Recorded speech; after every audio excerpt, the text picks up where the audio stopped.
Hello, hello. Can you guys hear me?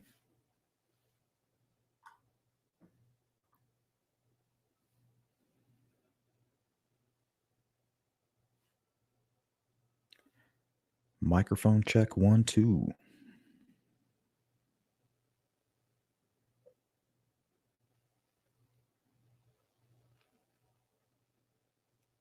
Thank you, Purdue. All right. What's up, Deb? Over at True Crime Notebook. Hope your channel's doing well. Miss Thang, what's up?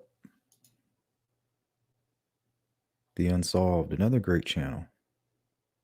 10 milligram. You need like 1,000.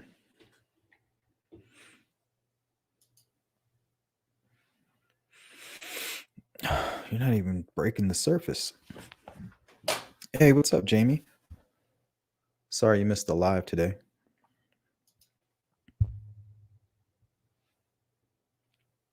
Dee is backstage. We'll bring her on. And anybody else that wants to join, the more the merrier. Jalen Rain. I don't think I know that name. What's up, Indie Pam? You guys ready for a late night stream?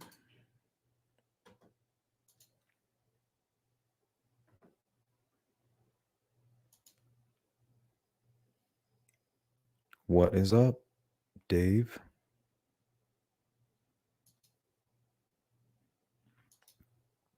Good to see you, Purdue. Derek, what's up? Appreciate your input. Thank you.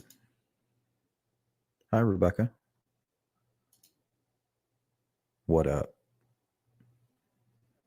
Check, check. Good to see you, Jen.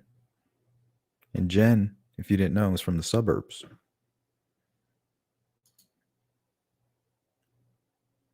What's up, Olivia? Come on over. Hit the link. Dee's already backstage hanging out. We're going to hit a quick little intro, and then I'll bring everybody up, whoever wants to join. No rhyme or reason. We're just hanging out.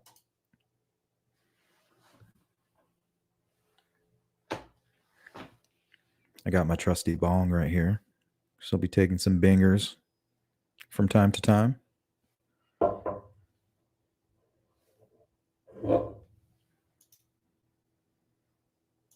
Yeah, you should call in, man. You can stay as long as you'd like. Hey, there's Joseph. What'd it look like? Good to see you, man. What's going on, Deb?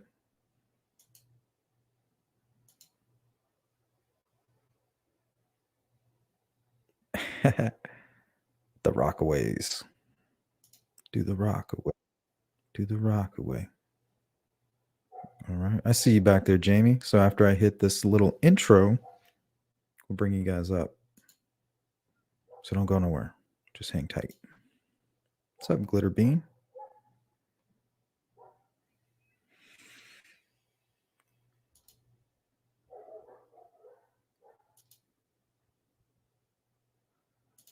All right. Am I missing anybody?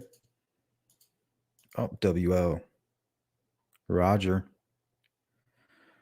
That's a big 10-4.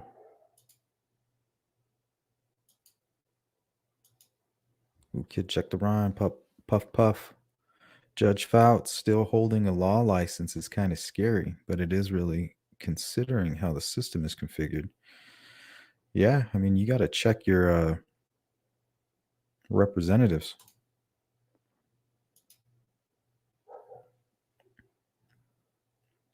Beach Ferry, what's good? Rob Lee. Yeah, those 2 new videos were pretty good. I didn't watch the Tobe Lesenby one all the way through yet. I got distracted. What's going on, Dave? Digital, what's up?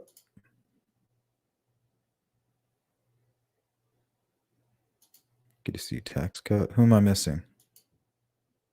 Violet. Is that Timmy Waring? Am I saying that right? Timmy or Timey?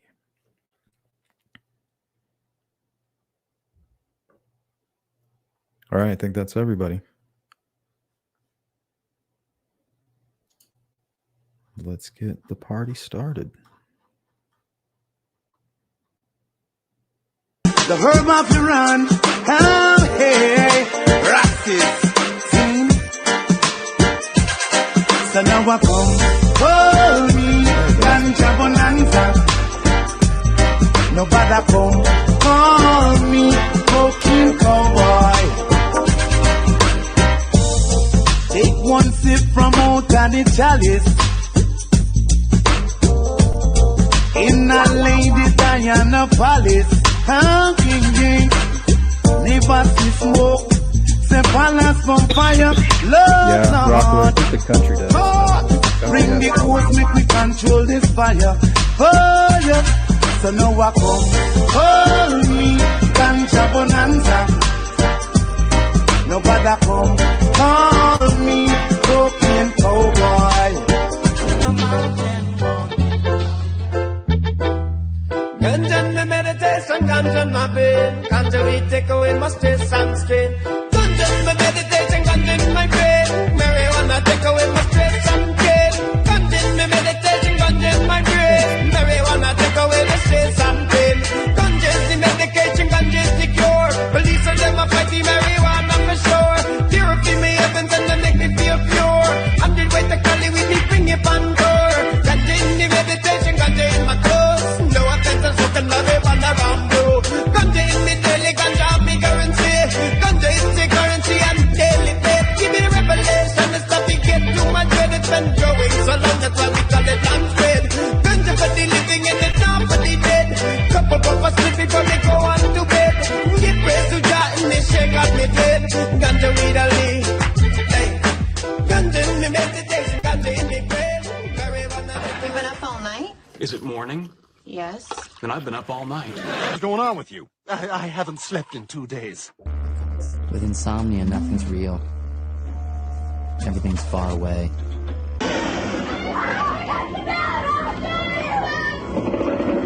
Can't be easy after 3 days of no sleep. Are you seeing things yet? Hey, are you awake? Yeah. 12 hours of work and I still can't sleep. They get you when you sleep. But you can only stay awake so long.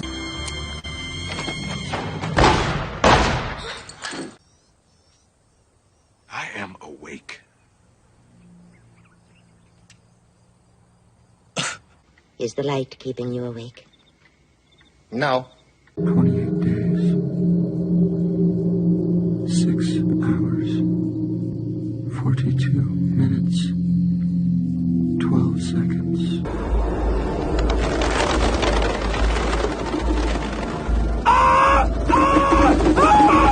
How long's it been since you slept? It's coming up on the 7th day. It's okay, I checked Guinness. The record's 11. People don't act like this! What's wrong with you? Henry, Shut you're up. not normal. She's right. What? What's wrong with you?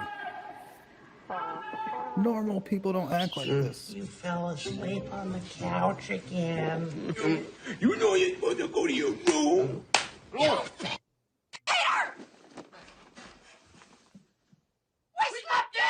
Another night up like this and you're really gonna lose it. Me? I can't sleep. And I hope it's the long one. Yeah. Why you so concerned me go to sleep? Good night. I'm going to sleep. Good night, Ray. Why don't you go to sleep? Why I can't just sit here and look at your ass?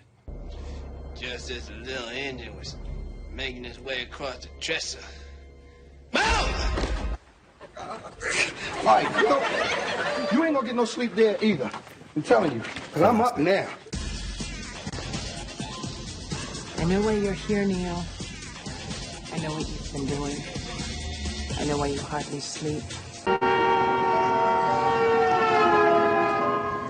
Sparky, why don't you turn off the TV and come to bed?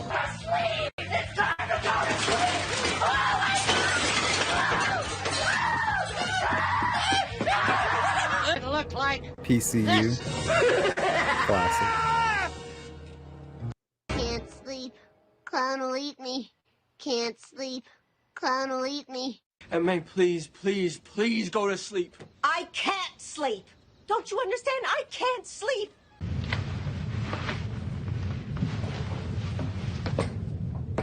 Do you not wish to sleep, sir? I don't think so. Way better with more people. I'm gonna come down here. Oh, yeah, good. Yeah, get in here, man. Get right in there.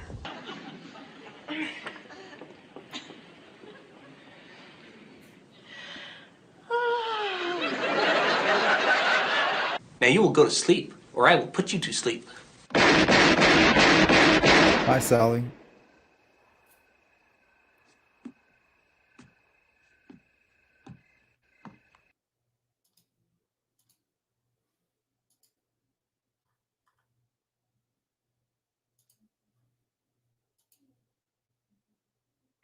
D, you there?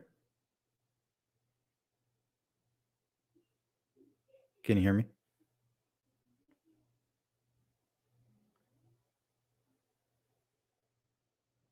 Yeah. Jamie, are you there? Yeah, I'm here. How's it going? It's going good. What happened to Deb? She didn't join? Deb, no, but D is backstage. Oh, Dee, I'm so sorry. I don't know. I always get them mixed up too. Dude, what the hell do you have us watching backstage? Can I get a trigger warning first? What? I'm like traumatized. I don't know. Whatever I was watching backstage was like scary.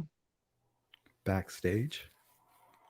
Yeah, when I was backstage, before you made it go live, right?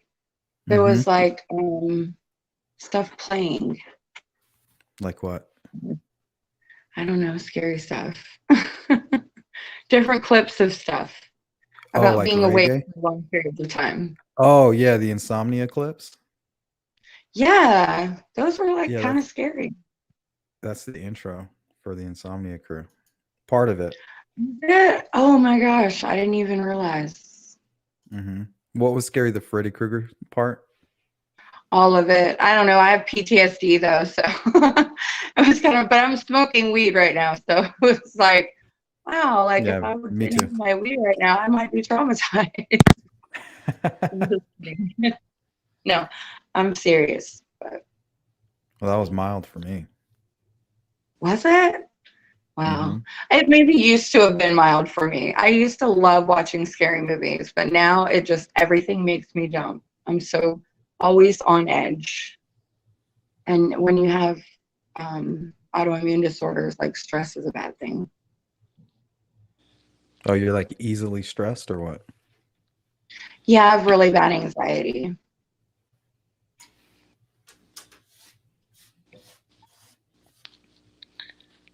So what do you limit your entertainment to, like certain programs? What do you mean? Like, do I like surfing around on YouTube or? Like, when you go watch a movie and it's like a rated R, you're like, oh, I can't watch that. Yeah, it's that bad. Sometimes I don't even like leaving my house. It's that bad. Yeah, I'm kind of a homebody as well. Me too. I think some people What's up, say D? they have anxiety, but they really have no idea. Like when you've been to the hospital thinking you were having a heart attack and you weren't, that's anxiety. Like being nervous about public speaking or taking a test, that's normal, like anxiety. But I think a lot of people get it confused. I don't get it. Like when people are going through it, I'm just like, oh, like I try my best to understand, but I don't have anxiety at all. Oh man, my hands start shaking and like it affects my nerves. And since I have an autoimmune disorder, it physically makes me sick too. So it sucks, but here I am. Yeah, how come it's not showing your guys' names? Hold on, let me see if I can pop it up there.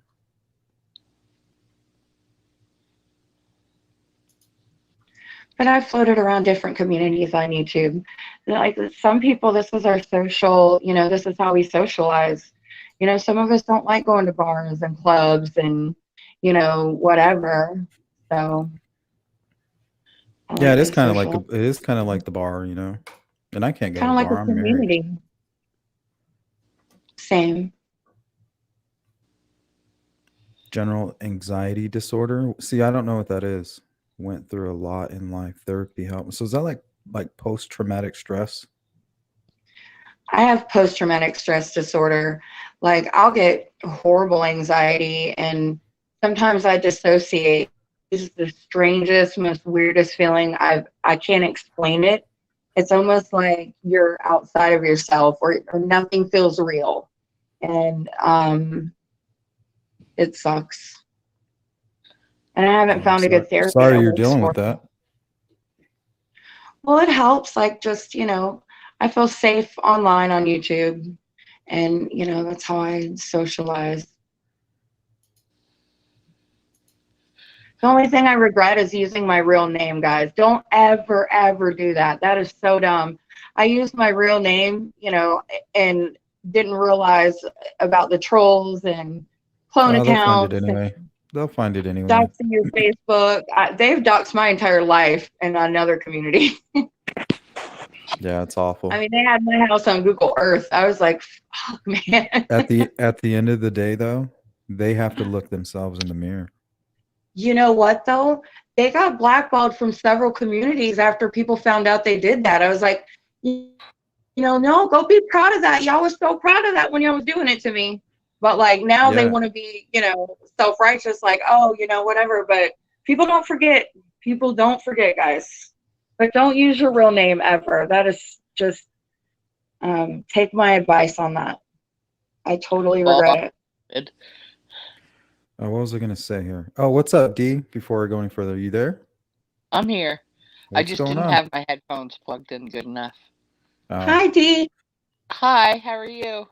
I'm good. How are you? Better than some, worse than others. Just having a smoke. I just smoked a couple pipe loads and Right on. So we're You guys like are the potheads. pothead Insomnia crew. Word. Yeah, you guys are potheads. If it works for you, I like it as medicine. Like I'll look at the terpenes.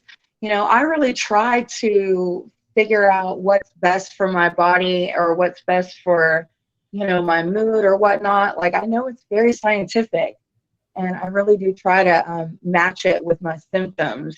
And some people just like getting high, and I did too when I was a kid, and now I do as an adult. But I'm 42. I just had my birthday. happy belated birthday. Thank you so much. Sorry to hear that, Unsolved. Sorry to hear about your mom. Yeah, my mom just passed too. Tax Cat's real name is Hugh Mungus.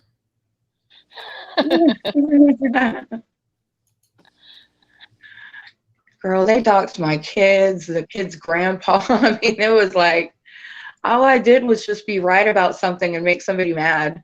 It's like, oh gosh. That's the angry grandpa community. It's rough over there. I call Angry it the grandpa? mean street. And yeah, I was fighting with Tina D. She's from the Angry Grandpa show. Those people are Real quick, ruthless over there in the community. Mr. JSV 650. Yeah, I agree. Like, if you're smoking marijuana or something and it gives you anxiety, it's definitely not for you. Or maybe you should try a different strand or something. Different strain. Right.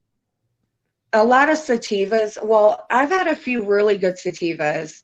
I think I just have anxiety right now. Does it sound like I'm really anxious?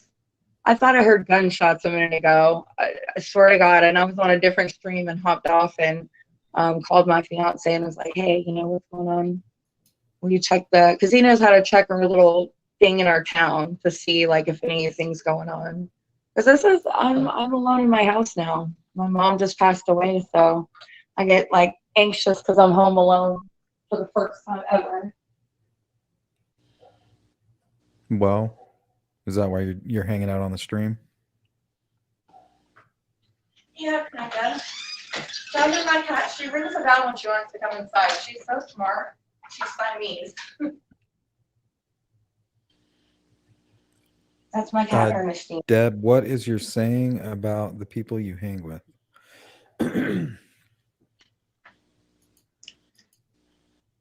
Is that a question for Willow? me or? I think it was for Deb. Oh. Miss Thang says, lost my leg in Nam. My name is Eileen. Good one. So what do you guys Purdue. normally chat about on the Insomnia crew? I don't know. It just kind of goes wherever. Who knows? Who knows where this might go? It's kind of Hey, crazy. Frank. Sorry. What up? What's going on, Frank Meister?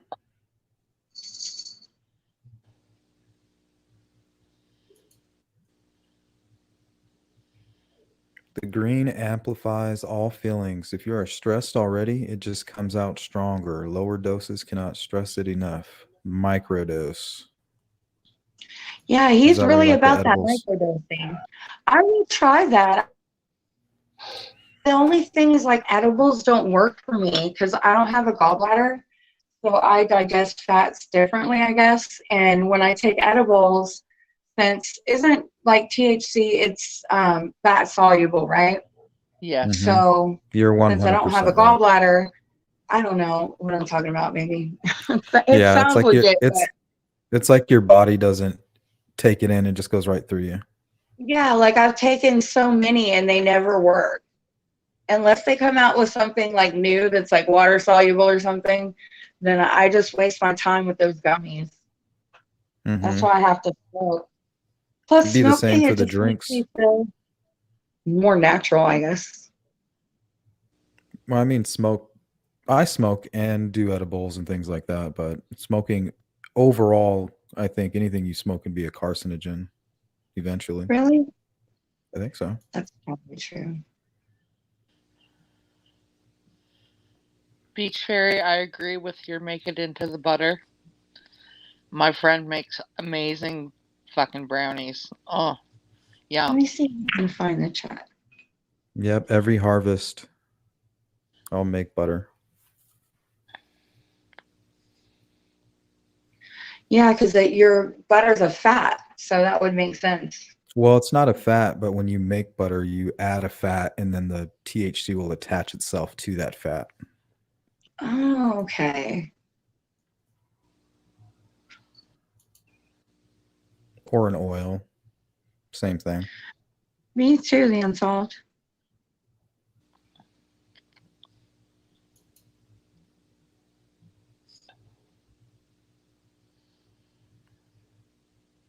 Oh, weed and bacon, my two favorite things. Sorry. Rice Krispie treats are an easy one to make. Oh man, and you put that like stuff on top of it that you get from the dispensary. What is it? True Clear, whatever. Put it on the Rice Krispie treat. Oh, I don't know about that, but I would just make some homemade butter, like after your harvest or whatever, with the clippings. Right after you're like ready to dry your stuff out, take all of the stems, the clippings, and then you kind of use that to make your butter. And then once you make your butter, you just replace any recipe that requires butter. You know, you can make a cake if you want. I don't think Florida's going to make it recreational. I wish they would, though. Somebody But just did. Who was it? Was a it state recently. No, it was a I wish it was Florida. Midwestern.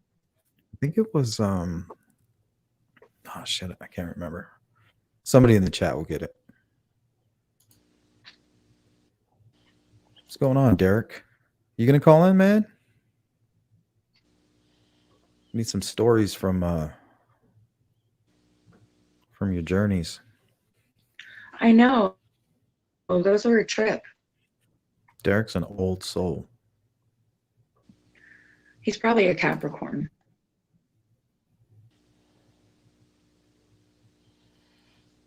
People say that about me. What did they say?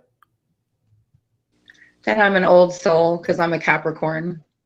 They say that Capricorns have been reincarnated like many times. Missouri. Courtney Robb with the clutch. So Missouri's legal now? 100%, or is it just medical? No, in Florida, like get on board. I want to figure out how to grow it. I think that would be fun. Yeah, legalization I think is important to a state. I think in some places they're legalizing mushrooms. Isn't that For crazy? serious? What? Colorado, I think Colorado When I already was a kid, did. I used to go to jail for mushrooms. I don't Damn know, it, it'd man. be hard. This generation has it so fucking lax. Oh, I'm so jelly. But at Plasma least I'm lights. still gonna enjoy it. That's funny. Tax cut took me back to the 90s real quick. I love the 90s. That's like my generation. Black I'm lights. 42. Oh, hell yeah. Spencer's. All right, hold on, guys. We got somebody calling in. I think it's Ravens Excavations. But let me put something up real quick because you never know. Hello. Hey. Is this Ravens Excavations? Yeah, Raven. Raven, what's up, Raven? Oh, you guys were just talking about some interesting stuff, and I thought I might have some information or something about, like, because somebody was talking about PTSD. Yeah. And anxiety and stuff. Yeah. So what I wanted to kind of mention is I work with a lot of women who have had, including myself, because this is how I started working with women with PTSD, because I went through a very horrific experience, and I started working with women who were victimized. So anyways, what I do is I do a lot of shamanic work with women. And I wanted to talk about actually salvia. Has anybody heard about that?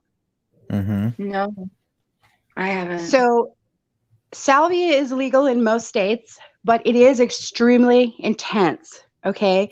But the thing about salvia, if used in a responsible way with somebody who is actually what I would call a watcher, somebody who's there making sure you're okay, because it connects with the memory receptors in our brain, it tends to take us backward, and it helps us heal patterns, and it helps us to heal, especially any kind of trauma. I mean, it's been instrumental with me, and I used to go ahead. I said, I don't know if I'm ready to heal those. Some of those memories, like there's so much I can't remember of parts of my life. There's just like holes there. So it's kind of scary to think about filling in those blanks sometimes, you know, like, I don't know. That seems kind of hard. It is. I understand that. And I've worked with a lot of people who have, you know, What's up, memory Mark? loss as well. The thing is that, like, for me personally, when I heard you talking about your PTSD, I mean, you know, when I was first at the height of what I would consider my PTSD, I wouldn't go out of the house. I would make sure that the curtains were closed. I would never, you know, I used to sleep in front of my shutters over my windows. They're like, and I used to sleep in front of my door with like a knife in my hand, because I had somebody who, you know, tried to kill me basically, and threatened to come back into my apartment and kill me. So for years I was terrified, and I went through a lot of work. I went through a couple survivor classes, which took years, and then I went through a lot of shamanic work to heal. So I hear you, and I'm just like, well, I at least want to put it out there that, you know, there are other mediums. Another one is microdosing, you know, with mushrooms. Again, it's better under a controlled substance. I mean, it's hard. It affects all of my relationships, and it's hard, you know. So it's like I would love to do something, you know. But Unsolved, are you there? Yeah, I'm here. Yeah, it's. How you doing? Not too bad. I was just trying to pause the live stream because I think that's what causes echo sometimes, so I paused it. You sound good. Welcome to the convo. Awesome. I didn't think you guys would go down this road, and I didn't think I would be talking about this today, but I have a really, really interesting story for you that you might like. Okay. Michelle. Cool. The first and the last and only time I ever did mushrooms, Okay. I took an eighth of mushrooms by myself one night. And let me That's tell too many. you, well, let me tell you, I was going through a lot in my life at the time. And Yeah, nice to each other. I'm sorry. It's my cat. Doctors had me hooked on opiates. I was smoking cigarettes every day. And within a month of this, I cold turkeyed all of that after my mushroom experience. It was the most profound thing that I've ever done. I never want to do it again. But it also Have you ever tripped on acid before? Like I've tripped on acid. Is it like that? I thought it was going to be this like hallucinogenic experience, and instead mine was like a whole bunch of fun followed by this total introspective living hell of a nightmare that just kind of made me realize, hey, you need to stop doing this in your life. You need to stop doing that. And it was just kind of like a slap in the face. And it scared me because I have a kid. And I was like even laying on the floor that night, and I was like so scared because I'd taken so much, even though I was never in any physical danger, that it just kind of woke me up, and it made me start being a little bit more responsible and got away from some things. And in a way, it was a godsend, as much as it scared the shit out of me, because like I thought I was going to die that night. Like that's how strong of a mushroom trip it was. But I wasn't hallucinating like visually or anything. And that was like 14 years ago. I'll never do it again. But yeah, I'm also really grateful cool to it acid, for kind of changing the direction in my life a little bit. I was never in any trouble, but I was just going down a path where it just was, some unhealthy things, Right on. And a So lot of kind of people, made you face reality a little bit. yeah, and a lot of people these days, we're all living through a pandemic, and that's enough to give anybody PTSD. Like, And that scares the shit out of me. As a parent, it's like, it's so hard being a parent as it is, but to have to do that during these times and stuff like that, and so many unknown things going on, it's tough on everybody. So, it's great sometimes to just talk about it. And I hear the reason I called in is because I hear a lot of you talking about how you have anxiety and other things like that. And honest to God, what helped me more than anything was talking to a therapist. And it takes time, because a lot of that anxiety and stress comes from somewhere, and you really need to get to the bottom of what that is. Every time I go, they just either put me back in the hospital, or they give me more pills to take, or they up my dosages. I mean, that's all they do when I complain about shit. And that's what But you can pick a therapist. Like you don't have to go to the first therapist. You can keep trying therapists until one that works for you. That's what I did. And it was weird. I actually ended up like with a really attractive female therapist. And I'm a decent looking person that's middle-aged, but like it just, I don't know what it was about whatever was going on in my life resonated with her and me. See, I'm on Medicaid though, like because I'm disabled. And like you get ugly therapists. I get, It makes it easier, sleuth, let me tell you. You got to fork some cash over. You want them good looking ones. Have you ever looked into DBT?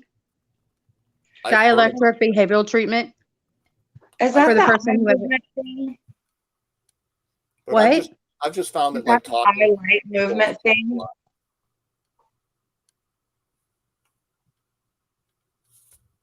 Yeah, it's good for people who have PTSD. It's like the thing you go through. It usually takes up to a year though. And you just go through these like workshops, and it teaches you to be more mindful and to kind of have like control over your PTSD, like basically. Yeah, and that's what I had, like, because I got custody of my kid and all kinds of stuff when I was younger. And like, I also have borderline personality disorder, and I've had to be so woke about that disorder and like realize my patterns and the things that I do that have like sabotaged me, or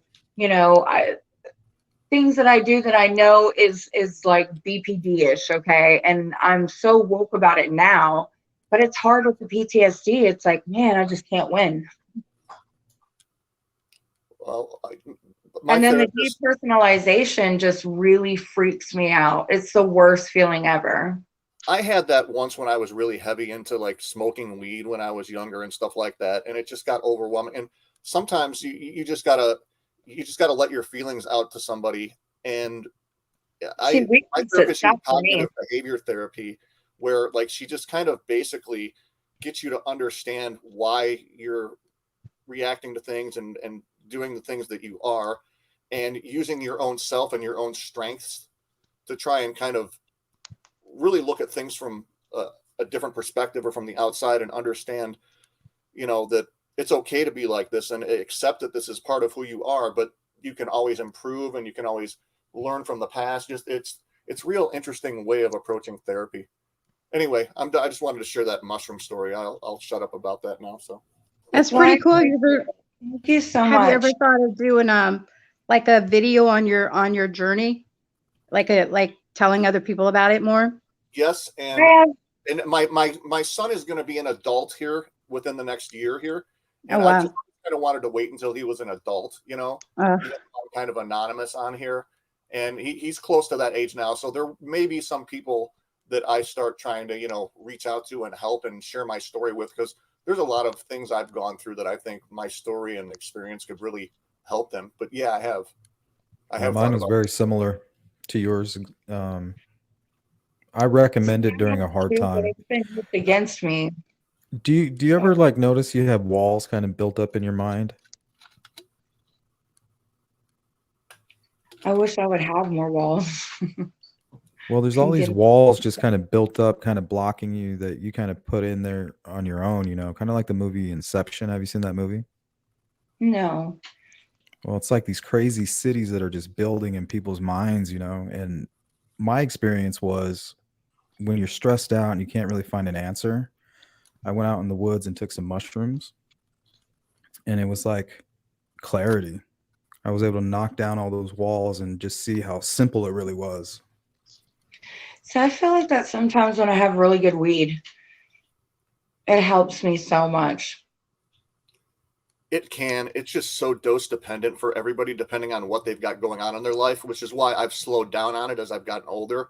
And like I said, I'll microdose like a 2 milligram or a 5 milligram edible 3 or 4 times a day. And it keeps me to where I function great and I'm not tired, but I'm still able to do things, without just worrying about shit all the time. So take the edge. That's kind of where I'm at with that. Yeah, like if you're taking or using alcohol to kind of cut the edge, I recommend kind of what you're talking about. Yeah, and it's so much better than some of the other dangerous things out there. And I've talked to my therapist about it too, and she even says, well, you're old enough now to where you know what works for you. And I've just learned to kind of control those impulses to not want to like smoke a giant fat one and get totally wasted. I've learned that I just want to be relaxed a little bit, and that's kind of just where I start drawing the line as I got older, because you do too much, it gives you anxiety when you're older, especially. So it's just all about what you feel comfortable with, and kind of not overdoing it. That's just my recommendation from a lot of life. Not me. I smoke like Bob Marley. Yeah, that's what my brother does. My younger brother does that, and there's reasons behind that, but we won't even get into that. It's meant to be a key, not a crutch. So like for me, like shrooms were like a key to get into like the death of my own ego and get past all my own BS. But like now I only do shrooms like maybe 4 times a year, just because I know if I did them more, they would become a crutch, because they are so freaking amazing. If I ever had a major crisis in my life that I couldn't really find a way out of or a solution to, that's when I would do mushrooms. But I haven't, it fixed the issues that I was going through at the time. But if I had something really, really major, I would definitely, recommend that for myself. And I would recommend that you don't do an eighth on your first sitting either. Yeah. Because I think an eighth is good. No, that was maybe one hell of a gram. Like if you're experienced or something and you're really looking for some answers, maybe. But like if you're new to that, I wouldn't recommend. That's not too much. Well, an eighth, that's not too much. I don't know, man. It was enough to make me think that I was going to die. You feel like your chest, like your heartbeat, like. Oh, dude, it was bad. Like my breathing is what I noticed the most, which might be because I was smoking so much back then, but I don't anymore. And I've taken multiple stress echo tests at the doctor. I'm like 5'10" and like 175 pounds. So even though I'm in my 40s, like I'm doing okay. I learned that I need to just chill out. Jamie, is that you? Did we lose Jamie? Hold on. Let me kick this one, and I think we have a new one. Jamie, is that you? Yeah, it's me. I lost my internet yes. connection for a second. I'm sorry, guys. Okay, got you back. Sorry about that. That was my bad. Hey, what's up, 2007 whistleblower? What's going on? Had to go to the emergency room on mushrooms, and we laughed at him. Oh, dude, I saw a guy at the emergency room one time that I was tripping on something hard. That reminds me of one of my best friends. He did the same thing. He's like, my heart. And he like started panicking.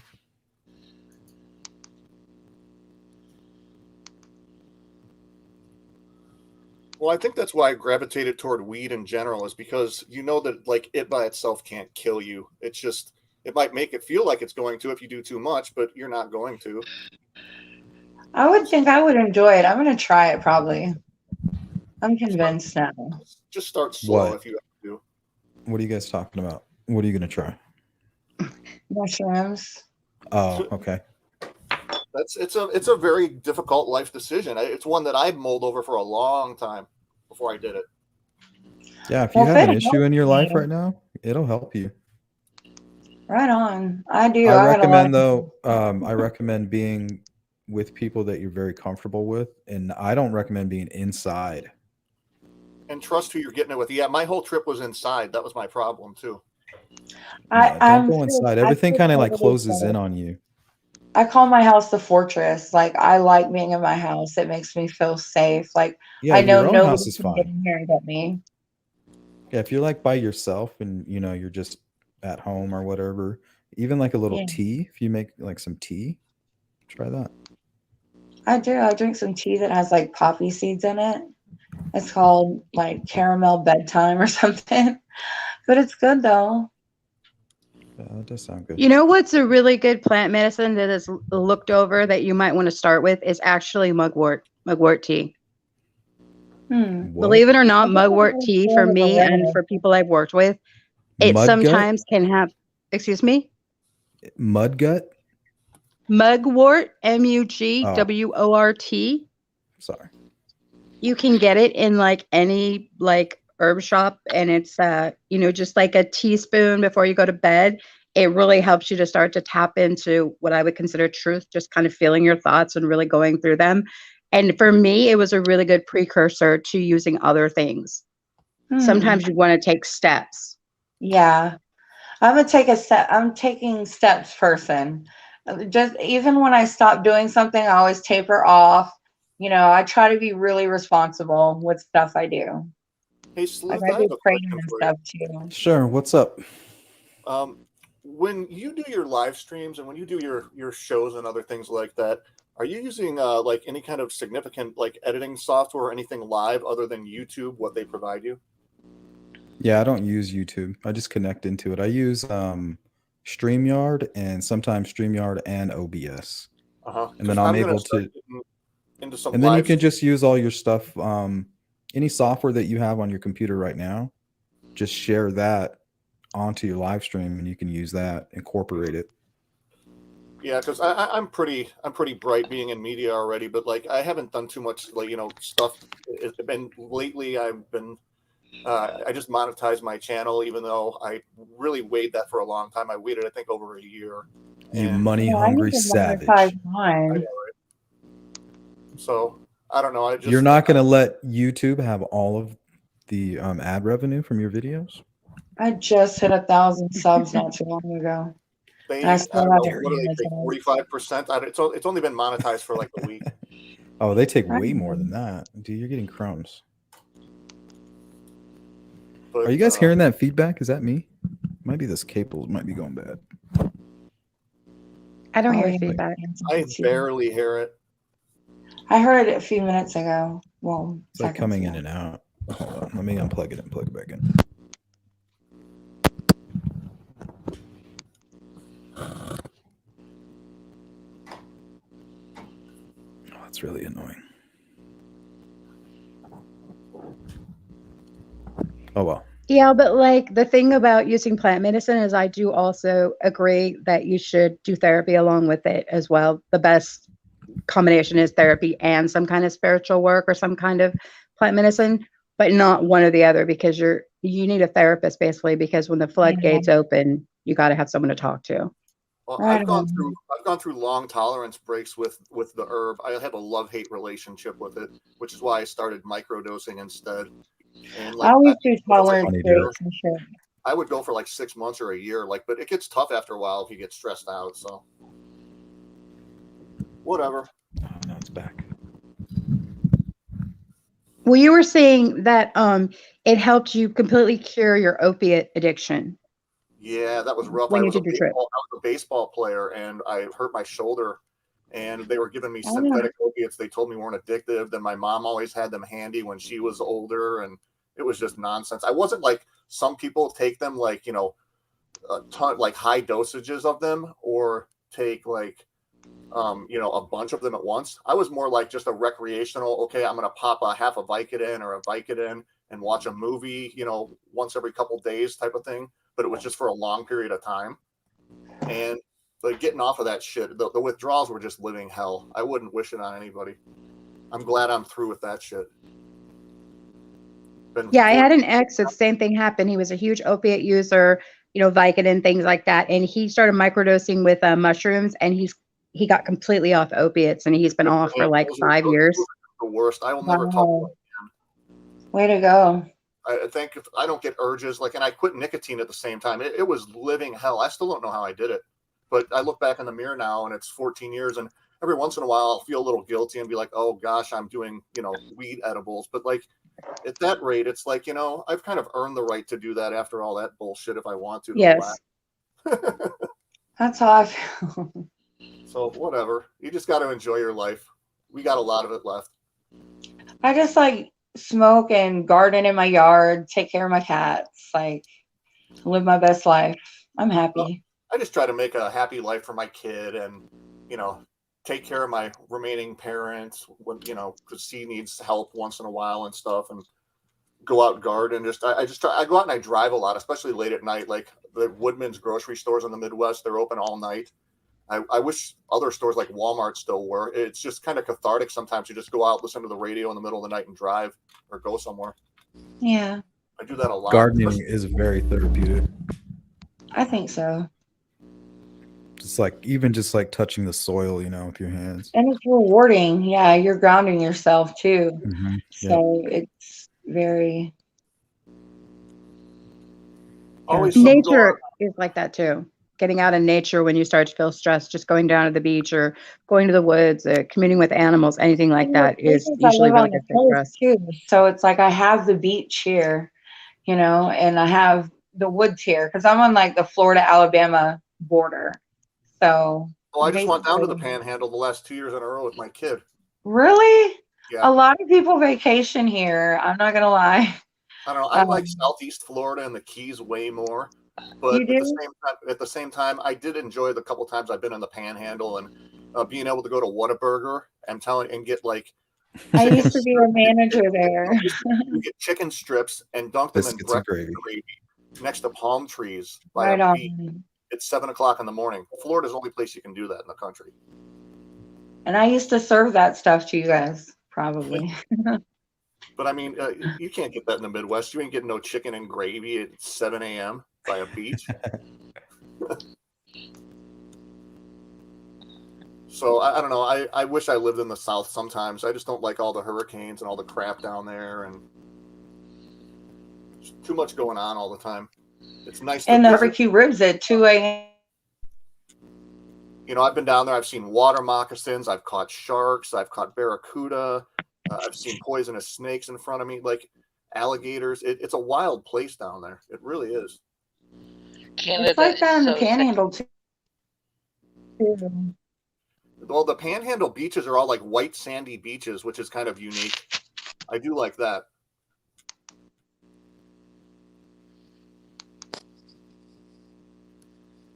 with the water moccasins and the gators and shit.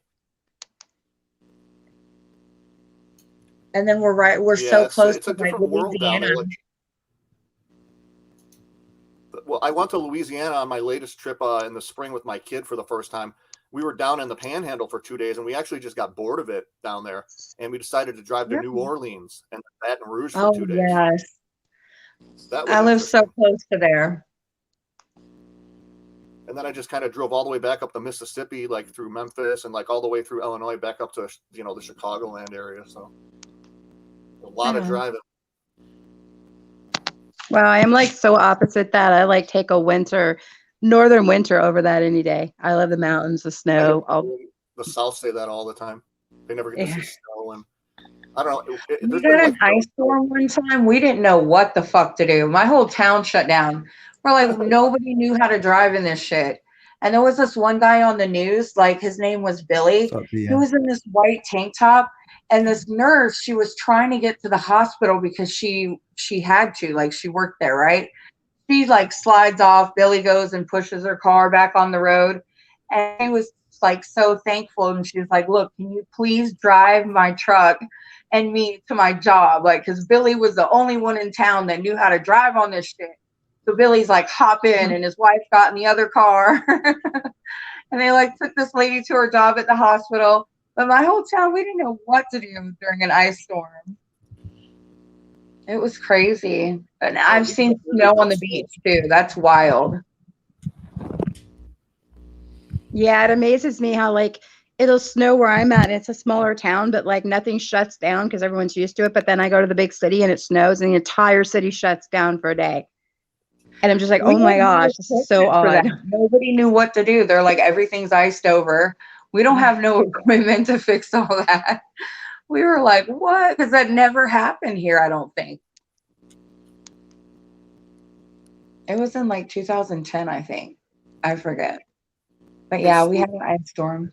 Hey, Sleuth, do you ever talk about the cases here on this part of the show, or is this more just kind of a laid back conversation?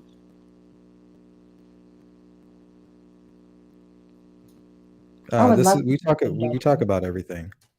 You know, my channel is a true crime channel, so I mean that's the basis of everybody everything. everybody was just talking about the my channel's a shit show. Everybody was talking about the weather and, you know, cold weather in the Midwest here right now. And, you know, just I keep thinking to myself, like, in the whole Delphi thing, that river had to be ice cold that day, that creek. I know, right? It's just so bizarre that like he would walk across that even waist high in that weather. He had to be, even if it was 50 out, he had to be freezing. They all had to be like, that's just, I can't even imagine. Especially in jeans, like that water's cold. It wasn't very deep. Well, So even was if it I like got it knee up deep to or- like mid thighs, like I think I would still be freezing, and then having to like walk half a mile back to the car. It's just all so crazy. Like the balls to do something like that in broad daylight, man. Still not What do you convinced guys think that's about what happened. involvement? Do y'all think, who do y'all think, like, do y'all think anybody else is involved? Yes, Besides- and I have firsthand sources that lead me to believe that. Oh, And wow. law I enforcement just is flat can't out get said away it. from Keegan fucking like having his alibi, changing his shit. I mean, he's just so sus. Like, I mean, the guy is so sus. I cannot imagine this shit not being connected. Like, how in the hell is it not? Well, even if It you take boggles out my all of mind. his behavior, if you just look at the documented things we know, I mean, we know he created the account. We know that he was Exactly. catfishing girls. We know that he was exchanging in CSAM. We know that he's, you know, he's This telling is all I gotta say. If he didn't, like, if he's not connected, he's like the unluckiest dude of unluckiest dudes. Like, I mean, he talked to the victim and led her to the bridge basically, and then she ends up he's dead. Like, connected what are the 100%. odds that like this is random? I just don't see how it is. Well, look, and I know I've talked about this on my channel, And I don't know if you've seen my channel or not, but the person that I know that was Up to incarcerated, you. the person that I know that was incarcerated with Kagan Klein, he literally was asked by investigators after they interviewed him, would he ever testify if they needed him to? And it was like an hour-long interview. And obviously, if investigators asked him that, they think there's a connection to Klein in some way. Otherwise, they wouldn't be asking him that But at can all. they prove it though? About it or giving a crap about it. So they were real interested when I passed him along when he contacted me, and I told the guy, I said, hey, you need to go to investigators and talk to them about this stuff. And he showed me all these drawings Klein did for him in jail. It was crazy. Like I was being What a is your jerk. channel? It's called The Unsolved. Okay. But it's just, See, that whole Travis Trexler thing has me weirded out too. That is very just look at all the evidence, though. I mean, I don't see how Klein is. I mean, then you have the Wabash River search right after. I mean, right? That's I right, mean, Purdue. you know, but he was trolling. I 100%. mean, he has made so much money being in prison or jail or wherever he's at. I mean, if he doesn't have anything to do with this, he like played a lot of people. I mean, he played a lot of people for some commissary money, and y'all know that amount was high because look at how much weight he's gained. Like that's all honey buns. I can't believe people are sending him money still. Like it boggles my mind. I just want to know Like if the he's story over there trolling from prison, I just want to just know like if he he's- did online. I just want to know if the story that he's telling my source is real or not. That drives me nuts because there's no way of me knowing whether or not Keegan Klein's bullshitting my source or not. But at the same time, Is your source gaining anything by talking to you? Like that's what I want to know. no, not at all. He's never been paid a dime. Okay, In fact, so he's not gaining anything by what he's saying, or maybe he's getting attention. There's a lot of people I've learned in the true crime community that just want attention and they're weird and they just latch on to shit and just make shit up. Hold on, I understand that, but there's a difference between being weird and having proof that you were incarcerated with the guy. And having pictures. Yeah, and having drawings you did of the guy with the guy's signature on the back of him. So like, I'm just trying to play devil's advocate. Like we got to have something that doesn't agree. And it may be very well that he's lying to Klein, but I mean, you know, if the search in the Wabash River, I do strongly believe that was more the cops trying to see if something that Klein told them was true. I really don't think they cared if they found anything. It was just he was giving them a bunch of stories, and they didn't know if they could trust him. So they do the search. Most of it, I think, was to see if something came out of what he told them, because they also didn't believe him. I think that they found something. I think he was just playing them. He got to get out of jail. He got some commissary money. I think that they found something, and I think that that's not a coincidence that a couple weeks after they finished that search, that they were at Alan's house. August 19th, 2022, he was taken into ISP custody, and he was listed as a confidential informant. The murder sheet reported shortly after that their source told them that he was not only at the Wabash River on the 19th to kind of direct the search, but it was directly related to the Delphi investigation. And I trust them for the most part, but I'll tell you this, that here's what my source told me that Klein was telling him in jail that was about. And this is likely a cover story by Klein to not let people know that he's snitching. He told my source that they were taking him to the nearby Kokomo Air Base to do something medical related or a medical procedure, was what he was telling my source. And so that may have been Klein just telling people in jail a BS story to not let on to investigators or anybody else, hey, I'm snitching. Think about that. Oh, shit. What? See, there's, I just can't see this.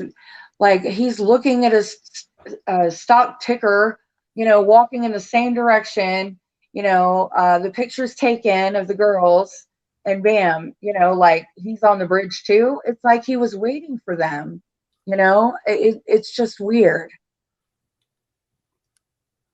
This, even in the beginning, investigators say that they likely thought this was planned out, and I've had video that I looked up of that from right after that. They said that they didn't think it was a coincidence that that person met the girls out there at the bridge that day, or that they knew that he was going to be there, or they were going to be there. But the question is how, are Abby and Libby in the grocery store that day or at the CVS pharmacy, and Alan overhears them saying, hey, we're going to go to the Monon High Bridge this week on our day off? I mean, who knows? It could be anybody, you know what I mean? You just don't know what the scenario was, or if it was No, a Las cat. Vegas. I think Las Vegas is playing a bigger role. For some reason, they think that Me they documented too. Oh my these gosh. murders. I agree. Kagan he was using a burner phone, and he was communicating with somebody on Oh man. Craigslist, and he tried to throw one of his friends under the bus. It's like, oh, I was looking for drugs for my friend. First of Isn't all, if that your the friend was any kind of a drug dealer, he's not doing anything on Craigslist. He's connected and he's using people he knows. I think I got screenshots from that guy or something. Yeah.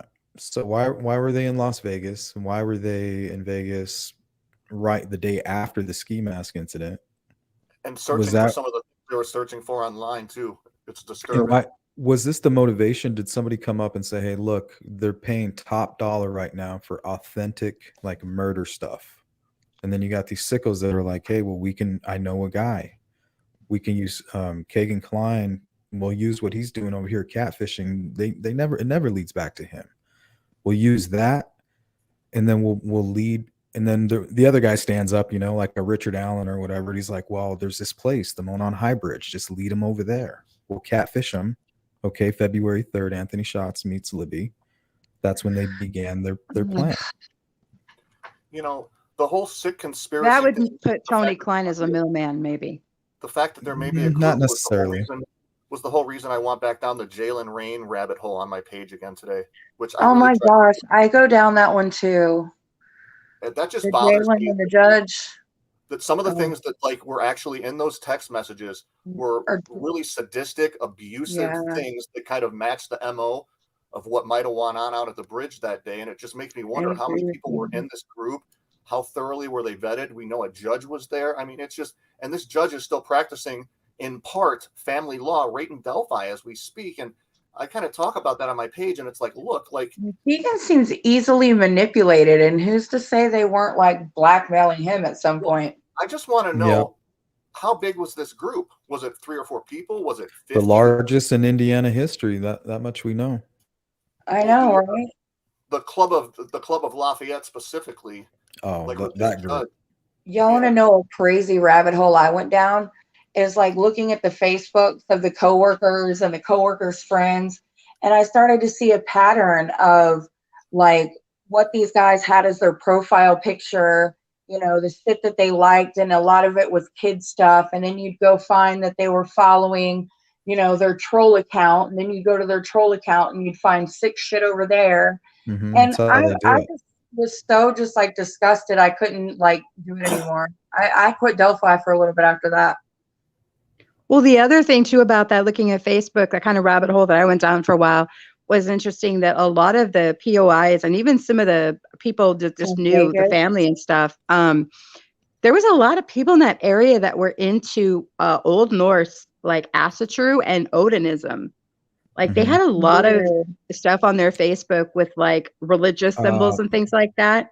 A lot of the rumors that really came out interesting, early too. on were that had a lot to do with the signatures, but I don't know if that's ever been verified. So don't go around repeating. If it's a rune, if it's a combination of a rune, or if it's a bind rune or something, but that's not out there. So if I was to see that, I could tell you. Confuse investigators. If it was staged, didn't they say it was staged? I have a feeling that it was just a fake staging to try and throw them off. That's my And that's what usually why these criminals stage a scene, is to throw off law enforcement. Rarely is it used like a serial killer, I think he panicked. I think he was going to go out there that day and rape those girls, and something went wrong, and they ran. And then he think, oh crap, they're going to find out I'm out here trying to rape these girls. I'm armed. What am I going to do? And he just lost control or something. Why not shoot them? Why because he wanted to fulfill his sadistic power sexual trip fantasy that already had gotten way out of hand at that point. I don't know. That's not how I see it. I don't see him controlling both of these girls. Well, we now know. I don't either. We know that there was a couple kind of not under the bridge, but down on that lower trail. You had an older man up top. So you would have heard all kinds of noise if that's what happened. He could have there tied had to them been up. some. He could have Yeah, tied he them would. up after he held them at gunpoint, or he could have zip tied them. Who knows? I'm thinking ruse. I'm thinking something that kept them quiet, or they knew who the other person was. Well, my original thought was the fake law enforcement badge ruse. Yeah, I think that's the Occam's razor, right? Like, hey, you're on private property. You can't come back across the bridge. I know the water's cold, but I can't allow you to go back this way. We got to go this way. It's very shallow right here. And if you notice, he led them right. And there were shoes right there too. So maybe Libby was like, I'm going to take off my shoes, pull up my jeans, and I'm going to walk through here. And then once they crossed, he could have attacked them somewhere on the way. But they could have easily recognized him because I live in a pretty good sized college town. And I can tell you that if I saw the person that was my pharmacist at Rite Aid, I would recognize them. Well, there could have been some kind of strange relationship going on behind the scenes that we don't know about either. There's a weird time frame between the 3rd and like the 10th where we have like lost time. So we don't know if there was some kind of meeting that took place or some kind of relationship, maybe even with Abby that we don't know about. Maybe this guy was stalking her. What do you mean lost time? From like the 3rd, from when Anthony Schatz was introduced to Libby. Okay. From the 3rd of February all the way to the 10th, there's another sleepover that takes place there.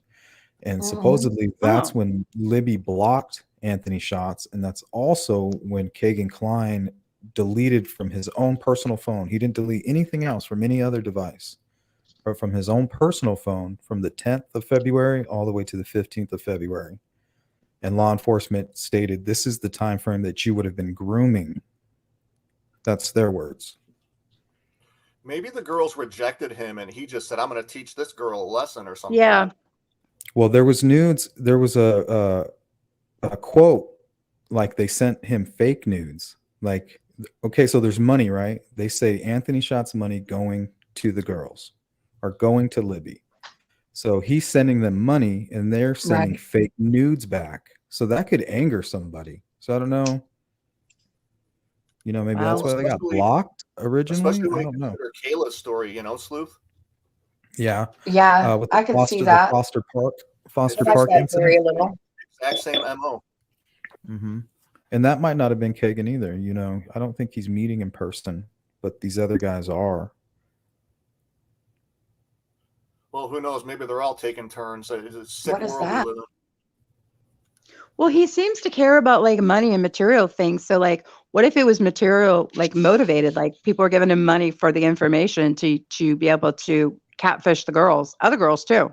Yeah, Vegas and him multiple talking people. about stocks. Are you talking about Richard Allen saying, "Hey, he was supposedly looking at the stock market or whatever"? So if that was part of his story, that could have meant that that's what was on his mind. It was money related. So if somebody's offering a shit ton of money, like let's say somebody related to Keegan Klein is like, "Hey man, I have a connection in Las Vegas. We can get a lot of money for something authentic," and he's like, "Well, shit, I need money right now," I was thinking more Kagan, not Richard. I think Richard's motivated by psychological stuff, but no, Kagan, I think he likes money too. So it would be really easy way for him to have like a side hustle, and just give people information and get money. Eventually turn his Multiple catfish people. real. That's his fantasy, Yeah. right? That lifestyle. He definitely And he has could've- that I want to be the mafia king thing going, right? Yeah, and they could have gotten catfish by somebody out there. Yep. He got catfish too, I That believe. stuff happens. Yeah, it happens all the time. I wish this. I think trial he got catfished by Richard Allen. I wish don't this think trial so. would be I think televised. he knows. I think he knows Richard Allen. I think they know each other. I think he knows him, but I think he knows him through an alias. I mean, now he knows it's Richard Allen, but before he thought it was an alias. What? That's good. You think Richard got played by Keegan, or I'm sorry, the other way around? No, I think Keegan got played by Richard. I think that he used an alias and so now Keegan knows who he is because he's in the news and stuff. But before that, I don't think Keegan knew his real name. Oh wow! I think Keegan probably got played by a couple people because he's not super. I mean, he's kind of smart in some ways, but the truth is he's you know, there's other people, there's other criminals that are more intelligent than him, and I wants to think be he probably accepted just and be started. cool, and they probably like, you know, they probably like love bombed him, and he doesn't get that. He wanted to be accepted and feel cool and shit. You know, because I get the feeling that he didn't even like what he was doing. Can you Almost. imagine potentially doing stuff like that with your dad, of all people? If his That's dad was just what, that is the most wildest thing to think about, you know. Yeah, but it's weird. I think they are into it together. I mean, I can't see it any other way. because investigators, obviously, based on the information that was leaked in the interviews, the transcripts, they obviously thought that his dad was using the device and pretty much proved that he was too. So they were both using. Yeah, so they may not have been fooled or catfished. They could have made a successful transaction out there. Because at one point, Kagan had enough money to finance part of a rental property, you know, when he moved to Las Vegas. So nobody's just going to let that guy live there for free. So he had money. And it sounds like almost 2 years worth of money. Well, they got a shiny red ass Jeep too, right? At the time. What was that? What'd you say? They got a shiny red ass Jeep too. That just breaks my heart. Those things aren't cheap. Yeah, I don't know when he got the Jeep, but that's interesting that I never thought of that. That's not a cheap vehicle, especially with that kind of color, and it looked like it was pretty mint back in the time too. That's a nice Jeep. What is it, a Rubicon? I'm not sure, but there's some ones out there that you'll get sticker shock. You won't even believe they're as much as they are. So there was some money floating around there. And plus his dad probably working at the Chrysler plant or wherever it was. Like they make some money doing that stuff. Yeah, so they had a connection in Las Vegas saying, hey, look, if you guys are willing to do this, there's money to be made. They get their little group together. Kagan plays his part.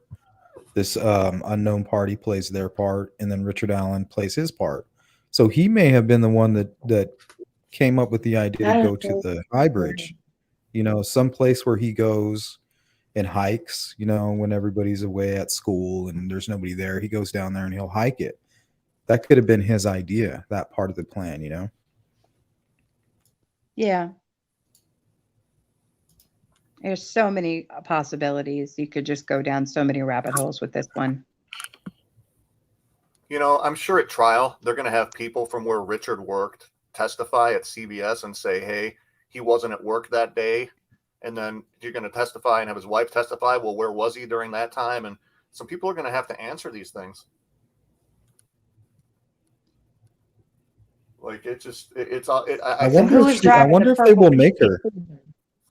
I wonder if they'll make her testify. I would if I was the prosecution. You better believe it. Unless they have some she like, might. Can they?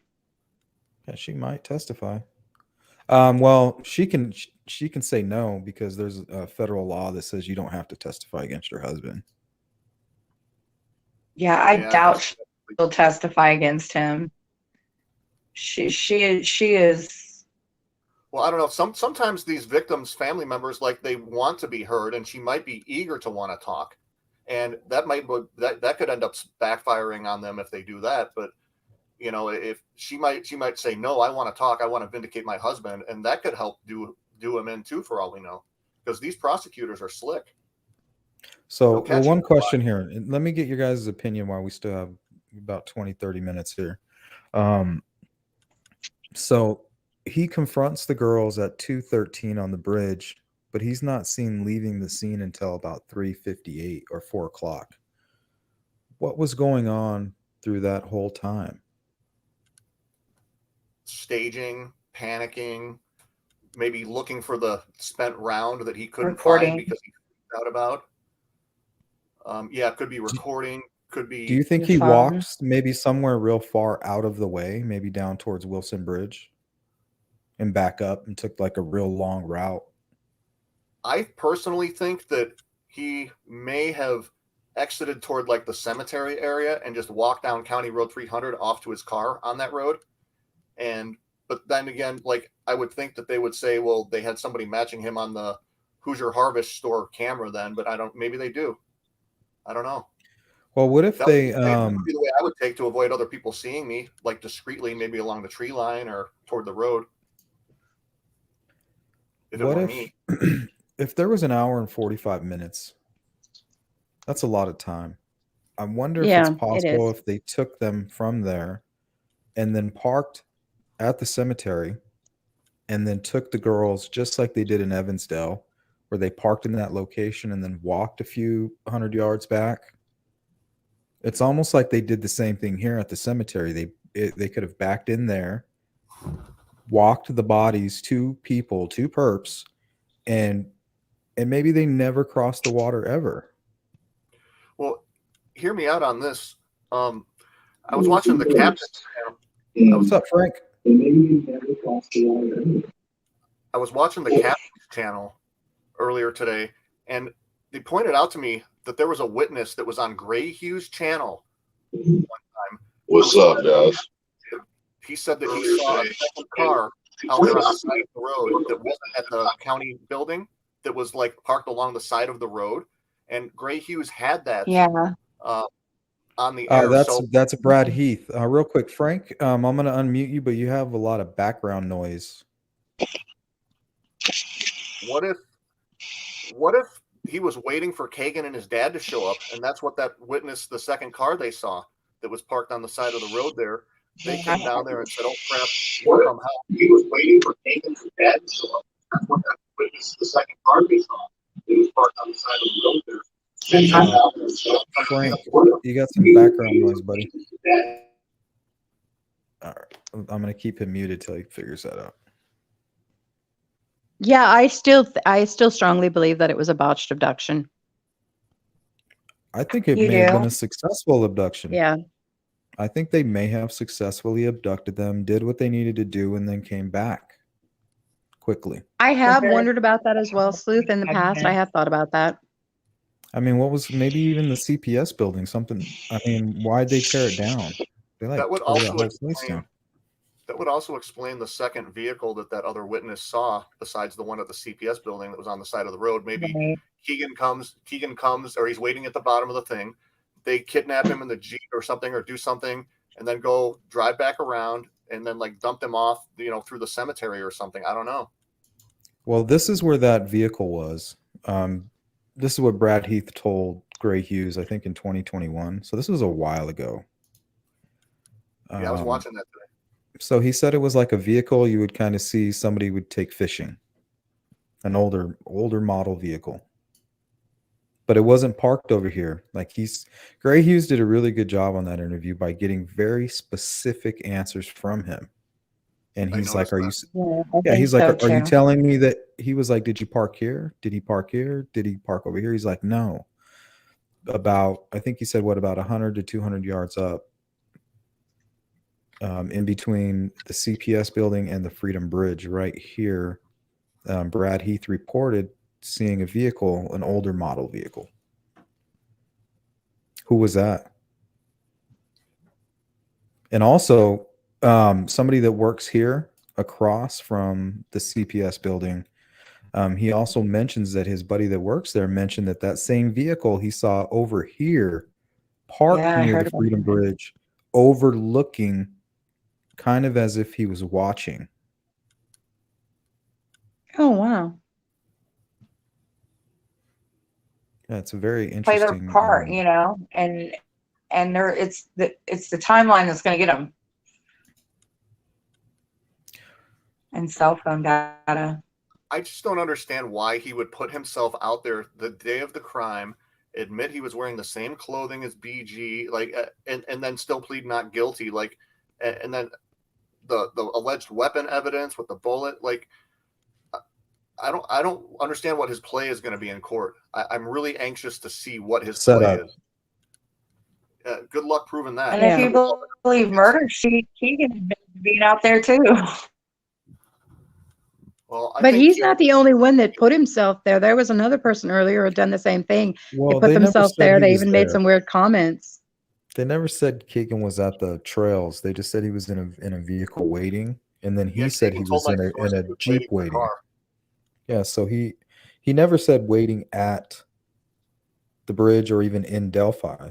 So if he's attached to a Wi-Fi still in Peru at the country club, whatever, we know that's factual information. He could have been just waiting there, like it shows on paper. but he could have seen a whole lot if the killers are coming back there to join with him after the fact. He's going to see and he's going to hear a lot of information. If that's the case. And they would be able to go back there and stage things, multiple people, if somebody had knowledge of what was going on with the search crew. If they had like a walkie-talkie or something like that, and they could hear what was going on and where they were at, and they knew that they hadn't yet searched that area, they would know that they had time to go back and do something as well. Well, if the FBI proves that that's his bullet and it's reasonably good technology, if they can convince the jury that it's real good technology, then he's screwed, because there's not many scenarios where you're going to plant a bullet out there the same day that 2 girls die.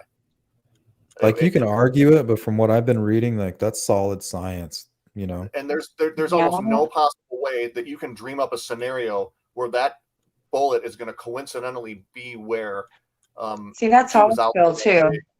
Setup. That's the only way you can explain it. And they're already trying to get the background history of Tobe and all those people that are politically connected and very close to the case. They're already trying to get their criminal history and all background checks and all that stuff. We saw that in the discovery documents.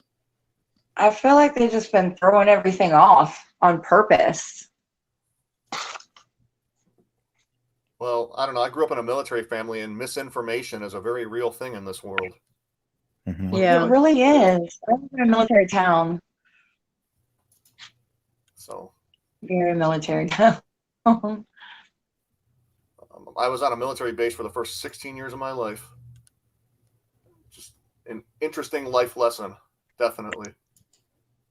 Not a bad one, just interesting. I live in the home of the Blue Angels. Like, I'll see them practicing on Thursdays. And they'll be flying over my neighborhood. You guys ever seen an air show with the Blue Angels? It's really neat if you've never seen it. Yeah. When I was 5 years old, I was in Billington, Tennessee. It's one of my first memories on a Navy base there. Oh, shit. And then my dad was stationed in Glenview, Illinois for like, I don't know, 17 or 18 more years. 20 years, something like that. I was lucky, like most people in the military, their families move around to like 5-10 different places. I only lived 2 different places my whole childhood, and one and a half years in Memphis and the rest in Illinois. So I was lucky.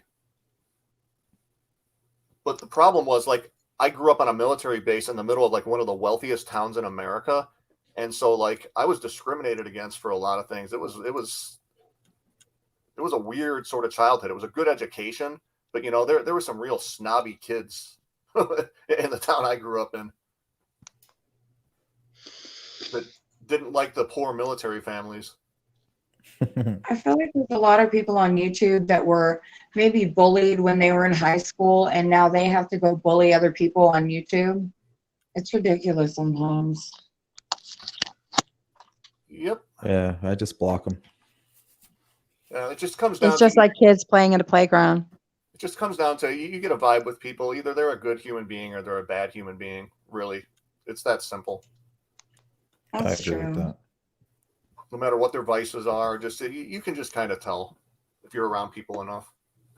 It's one of the things I like about my job for a living, being a journalist and interviewing people. You can kind of read people after a while and get a sense for whether or not people are bull crapping you or they're being sincere with you. And it's all in the tone. Yeah, I'm an empath, so I can read the room pretty good too.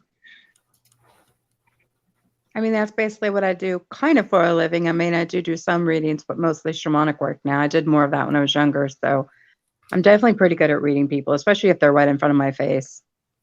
You're so interesting. I can't wait to pick your brain.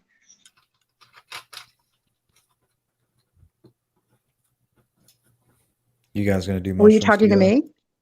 Yeah, I was talking to you. You're just so fascinating. Like all this stuff you know, it's fascinating to me. Well, you're welcome to, email me. I've got my email on my channel. Right So, on. but this is the only true crime that I really listen to anymore, sleuth, because I just feel like I don't know, I feel compelled. I feel like a spiritual kinship. Like you're doing it for the right reasons, sleuth. Thanks, Raven. I guess. I mean, I really feel that because I like some of the others. Like I like Gray, right? But like he's so snarky. You know, it's like, Yeah, but he's so good at what very he does, though, so approachable. you can look past it. I don't. Yeah. Fuck crazy. So I'm just kidding. I am Plenty too. of plenty of room on YouTube for everybody. Yeah. Yeah, I agree. Right on. Yeah, everybody has their preference. I'm only snotty to people when they're intentionally condescending to me. And sometimes I am on my page, but it's like when people start, talking down to me or, calling me names or, hitting childish laugh emojis. It's like, I don't need that crap on my page. I'm an adult. So Block, Yeah. block. Kinda All of the Delphi, above right? would have been blocked. I have some Delphi content. I have some free Britney content. My League Britney audio has, I think, 91,000 views. Oh, wow. Good videos. The video that had the most views, I actually ended up taking it off my channel because I kind of went back and realized it wasn't really what my channel was about. And even though I got a lot of views on it, I was like, nah, and I took it off. I know I somebody. know. I'm rebrand my whole channel. Mine is kind of dumpster fire right now.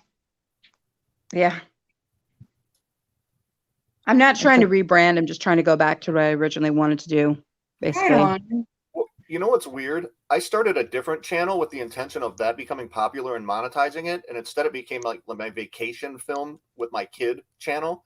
And I just started doing this Delphi stuff on the side, just like in a podcast format, just because I'd studied it for so long. I felt I could actually speak on it finally. I waited a whole year of studying the case before I even made a channel, and I just started making videos about it. And the more and more I built. What made you, that's an interesting question. Okay, so what made you guys interested in the Delphi case?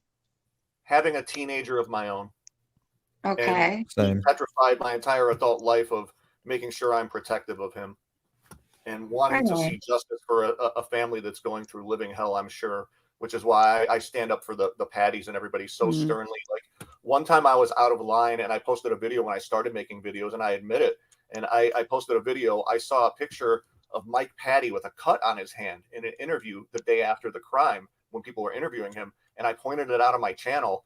And people went off like accusing him of the crime. And I just realized, wow, that's irresponsible of me as a journalist. And I took it down immediately because Kelsey herself messaged me on there and said, hey, my dad is on film or my grandpa's on film or whatever, the day that this is going on. He has an alibi. They have him on camera.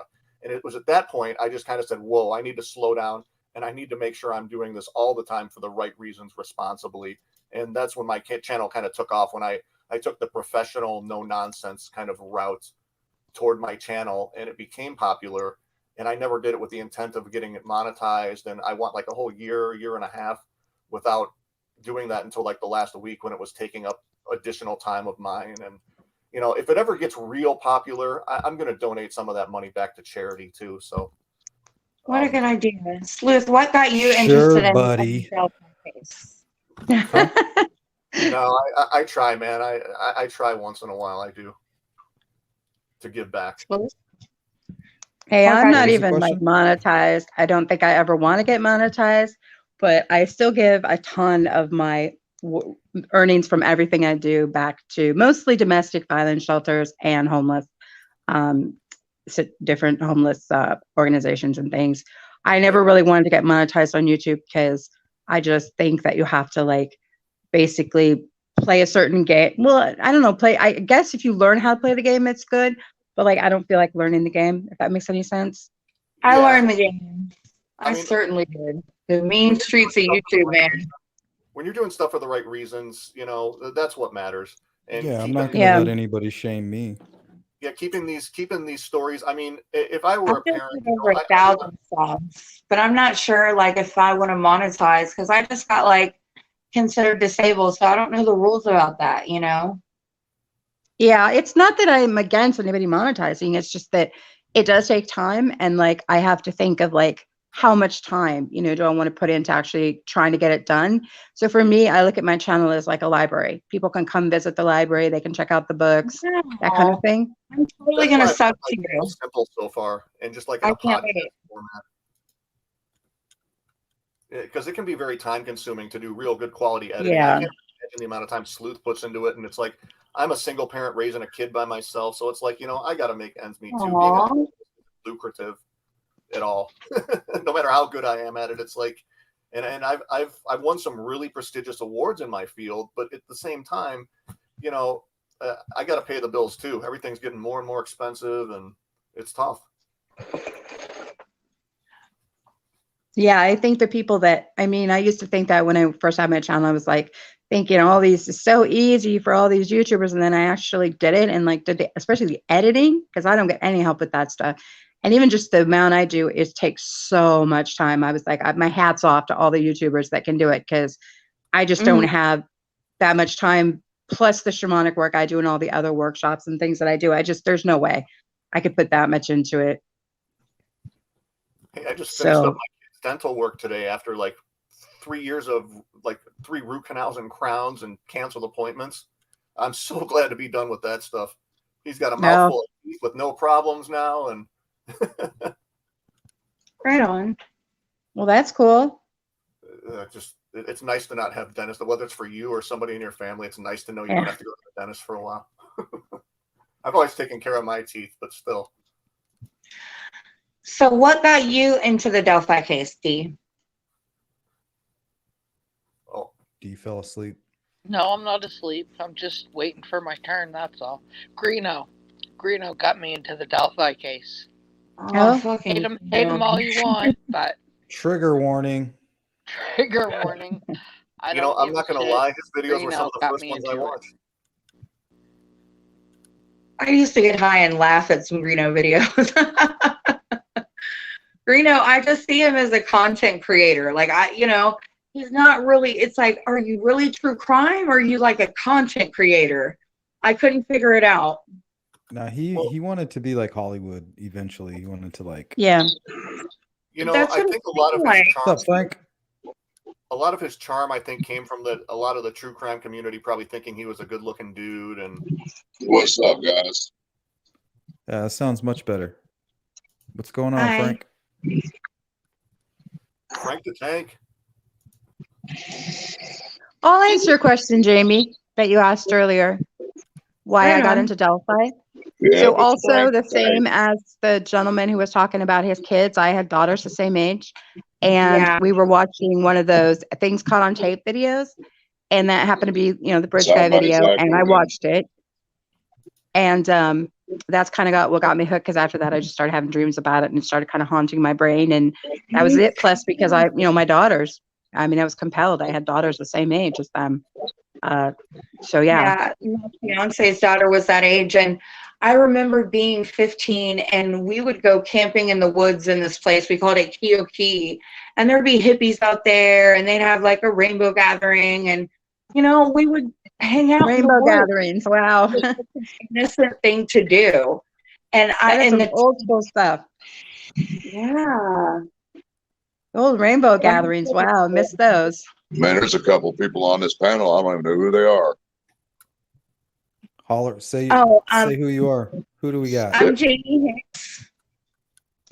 Raven from Raven's Excavations. No, I'm Frank Meister from True Crime with Mark and Frank, guys. You don't know who I am by now. And then you got the Unsolved up at the top right corner. Yeah, I know who Unsolved is. What's up? What's up, guy? Hey, how's it going? Listening to you guys. Where are you at in the U.S.? I'm right here in Indiana, about an hour and a half south of Delphi. Okay, oh, wow. Cool. Yeah, I'm in the Illinois suburbs and the Chicago burbs. Yeah. Man, I'm scared of Indiana. I don't want to go through Indiana. Fuck the entire state of Indiana. I'm terrified of trust Indiana. me, I know how you feel. I've lived here most of my life. So, but yeah, you guys were talking about how we got started on the Delphi case. I originally started on the JonBenet case years ago. And when it started drying up with the media and everything, so I started looking for other cases to look at, and I just happened to come across the Delphi case. I was a web sleuther in 1999, guys. I think I was in high school. Dang, that's the original. I was true crime before true crime was cool. He sounds like Hulk Hogan. You know that? Who's that? When you talk, you sound like Hulk Hogan. Yeah, now that you mention it, holy crap, you do, Frank. Like I hear it too. Like now I can't unhear it. Who's Okay, that? Frank. Are you talking about me? Yeah, Frank. Yeah. What's going on, brothers? Yeah, see? Oh my god. That's great, man. That's awesome. It really is. 11. But I would like to get back into this thing about what's up, CD? Sleuth brought a good point up about the 213 time until this lady allegedly saw him on County Road 300. Right. What happened to the time that elapsed from then until he was allegedly seen on 300? That's a lot of time to elapse. Yes. For it not to be accounted for. You know what I mean? I cringe when I think about the possibilities of what could have been going on during that time, or staging, or multiple. Who knows? I just, like I said, I don't even want to imagine. Well, my point is this: if it was just like some kind of happened, just some kind of weird encounter, right? This guy was opportunistic. Like it was Why a would he random. be out there so long? Yeah, if this was random, he would just kill him, drag him, hide him, and then run. Why is he like on the bridge when they're on the bridge? Like, why does he have what's a gun going in his on? jacket? Why is he there for almost 2 hours? I just after had an the crime? epiphany. I just had an epiphany real quick. We know. Ooh, I love epiphanies. We know by Alan's own admission, he had a phone out there on that day with him because he said he was doing a stock ticker. So he has his phone on him, or a phone on him, and who knows if he's over on the other side taking pictures, or who knows what kind of sick stuff he's doing. I mean, I brought this up before, guys. Think about the PCA. You know how he talks about he admits to being on the bridge, doing all this, doing all that. Then he walks back to one of the benches on the trail and sat there until about 3:30. My question is why didn't Derek see him? Why didn't Flannel Shirt Guy see him? Why didn't Cheyenne see him? Why didn't Cheyenne Sprint see him? None of these people saw him, allegedly. I think they did. I think that a lot of the pieces that are missing out of the PCA and a lot that are pointing at the Young sketch, I think may have come from some of those witnesses. Right. See, I think that too.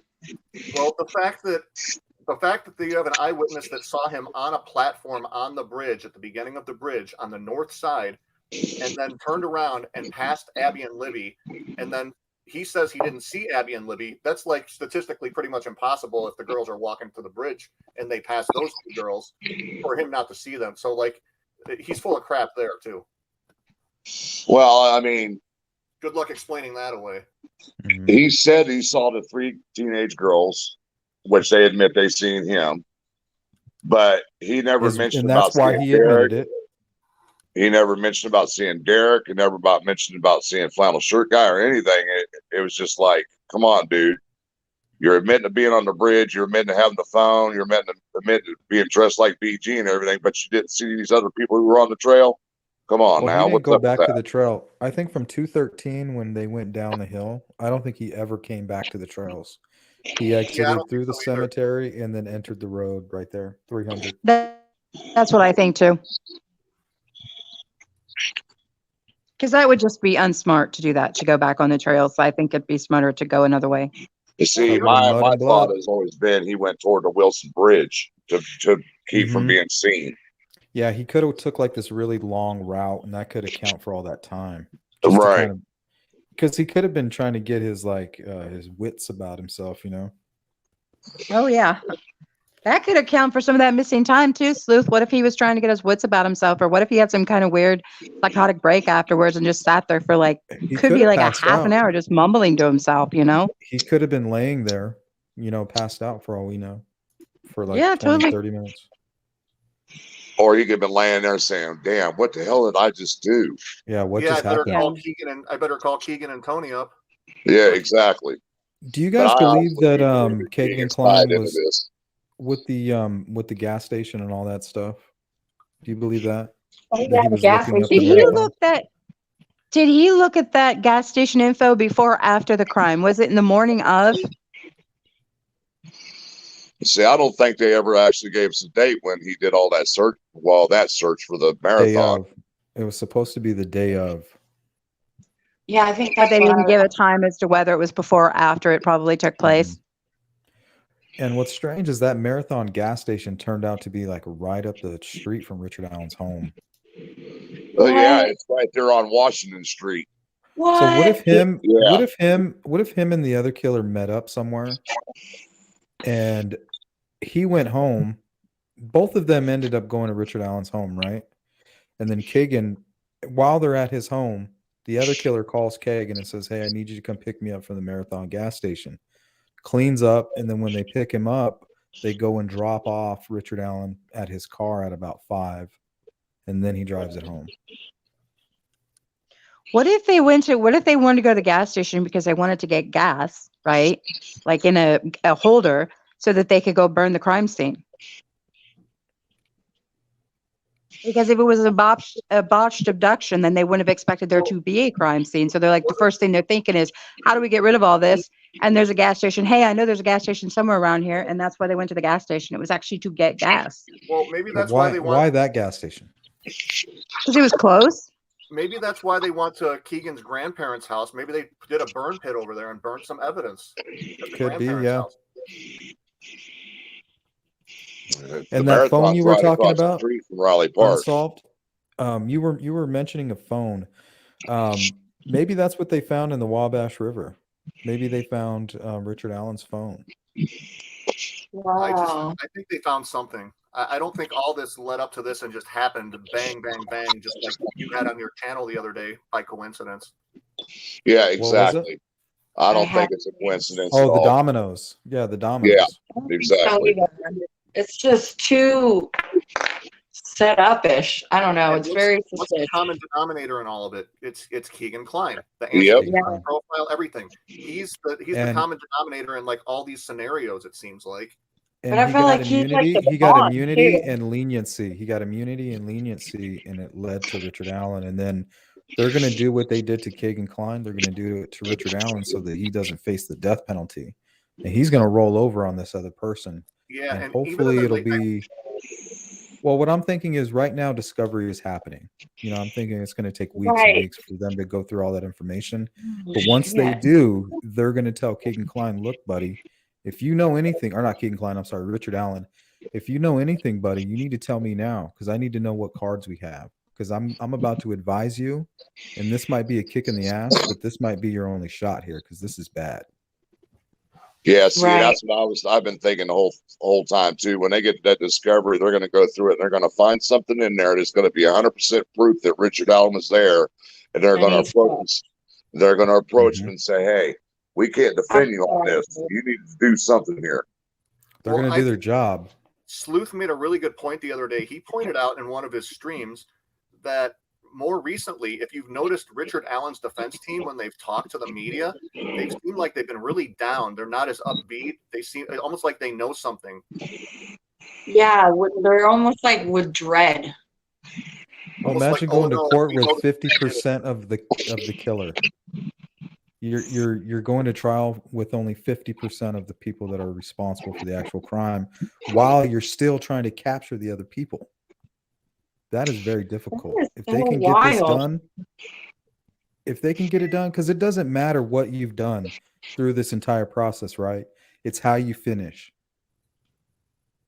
Get the job done. And I think they still can. They might. I do agree with Sleuth, though. I think he's going to end up rolling. I hope he does.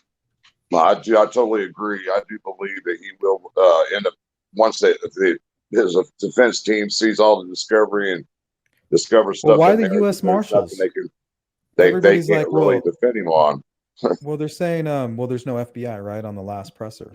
Oh, it's because they're upset with the FBI for botching, the tape at the gas station. But no, they brought in the U.S. Marshals. So what if there is a manhunt right now that we don't even know about? What? That's a really good catch there, Sleuth. And I'm willing to bet when the trial's set for March, it's going to get continued. We already know that, according to Judge Hull, that they already know that the trial's not going to take place in March, right? Well, we know that Keegan's trial's in May, correct? Once they laughed at that. When they set a new trial date for Richard Allen, I'm almost guaranteeing you that Keegan Klein's trial will be continued again. You think so? I think so. Because look at it. I mean, Sleuth even made a good point. The last live we were all on, there's police will tell you, Ellie will tell you, there is no coincidence when it comes to cases like this. Too many things are not, I mean, like Keegan Klein stuff's happening and all of a sudden Richard Allen stuff is happening. Once Richard Allen's stuff starts happening, then Keegan's stuff starts picking back up again. Way too coinky dink. Yeah. So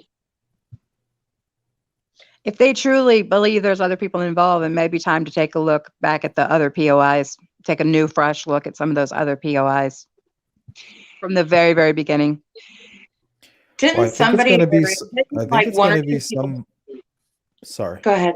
Sorry. Oh, I was going to say it could be somebody that we just don't know. You know, somebody that's doing their part, which could be the physical aspect of the murder. Richard Allen could be the person because he lives right there by the bridge, so he's a stone's throw away. Well, because I know he. Go ahead. There is strong circumstantial evidence that at the 2019 press conference, they knew who Richard Allen was. If you look back in hindsight, just everything kind of seems to fit. They talk about what will your family think when they know what. It's like they're talking to two people, and maybe we're still waiting on the shock part. You know, and I've listened to other pressers from other like true crime stuff, and sometimes I hear like the same stuff being said. It's just kind of repackaged a little different, you know. So I just think they're reading like from a script almost. Well, they use the public. Like they're not giving that information so that we're feeling fulfilled, you know, that bloodlust. They're using us. The only reason they're giving this information is so that they can use us to further their investigation. And sometimes there's some manipulation in there. Look at the Idaho murders. They said, oh, this is targeted. This is targeted. It, you know, made it seem like a crime of passion type of situation. But the entire time they had their eyes on this guy. They were already tracking his vehicle. They were already waiting for DNA samples. They had FBI tracking him all the way to Philadelphia, Pennsylvania. I'm sorry. Yeah, man. He was like, you know, very caught up. It was almost like the Idaho guy basically was just experimenting with his schoolwork that he was doing. If you understand what I mean by that. I think with Richard Allen, it's like they knew who he was because, of course, he came forward and admitted he was there. But what they did with this Brian Kohberger guy was they were able to check a lot of these boxes. They had the DNA, you know, all these things started coming together. They had the registration for the vehicle. They were getting cooperation with the FBI. So all the things were falling into place with them. But imagine if those things didn't fall into place. You know, it would be 3 years later and they'd be having like a new direction presser. And they'd be talking to Brian Kohberger, you know, like imagine what your family's going to think when they find out you committed this murder. But instead, they were able to check those boxes and get the evidence and the stuff to line up the way they needed to proceed against him, you know. But they weren't able to do that with Richard Allen, possibly. That's why I took down my video from my DNR source, because the more I started talking to him and the more I started really critically looking at this case, I started telling myself, you know, law enforcement right now does not appreciate me doing my job well and procuring this source publicly. And I'm like, this guy hasn't been caught yet. I'm like, I probably need to take this down. And I talk about it still a little bit. And I'm glad people like you and a few people who really study this case got to see that information. But at the same time, you know, I have to kind of walk a line too, where I had to be a little bit responsible, because there's other things that I know too that I haven't told people that, you know, like I know that Keegan Klein's girlfriend is talking to his former cellmate, things like that. And it just, I have video proof of it. I've seen it with my own eyes because he's shown me. And I can't just, you know, go out and ramble about that publicly and what he's talked to me about. And because there's still an ongoing investigation. It's tough. It's tough. Well, the timing aligns. Yeah. If you look at it, the timing with him talking to his cellmate and telling him, hey, I was in a red Jeep and somebody else, you know, while I was waiting for the killer to come back or whatever the story was, the way I see it playing out with the timeline and everything that I see is that this would be after him already confessing that information, probably at the direction of his attorneys. Like, and that's what led him to the Wabash River, and that's what led him there. And then after, he's like, well, I already told law enforcement. Now I can use it as clout, you know, because it is true somewhat, but I've already told law enforcement, so it's not new information. And that's all I care about is my relationship and what they promised me with the leniency and immunity and things along those lines. So now I can talk about it openly. And from what I've heard, law enforcement was promising Keegan Kline some pretty unusual things for somebody on the kind of charges he was brought up on. And that's when all the weird shit started happening. You got the drawings, you got him like chatting with people, text messaging. Now he's able to reach the outside world, you know. That's where the leniency comes in. Almost like he was happy that it was happy that he got it off of his chest. Yeah, he's like, see, I'm not the killer. I just knew the guy, and now I'm going to use it to get out of jail. And you guys will all see that I'm just a pet, like a catfish person. You know what's so funny about Keegan Kline? You know what's so funny about Keegan Kline is his last court date that he had back in October, whatever day that was. A half hour after his court date, he's texting me wanting me to get a hold of him. I'm like, oh, I'm not falling for it this time. Yeah, a lot of people fell for that shit. Yeah. They're still falling for it right now. I bet you somebody's texting him or sending him. I know. I bet you he still has honey bun money. I wouldn't give someone like that 5 seconds on my channel. I mean, man, I've never seen somebody gain that much weight in prison before, like ever. He gained a lot of weight being in there. Well, we got about 5 more minutes. You guys want to get some final words in there? We're about to close her down. All I can say is all of us got to be patient when it comes to this case. Yeah, this thing won't go to trial for like another year. It's going to be a long time. There's a lot of information for the defense to go through. Right. Yeah, get it right. Just be patient. Everybody's got to be patient. I agree. So.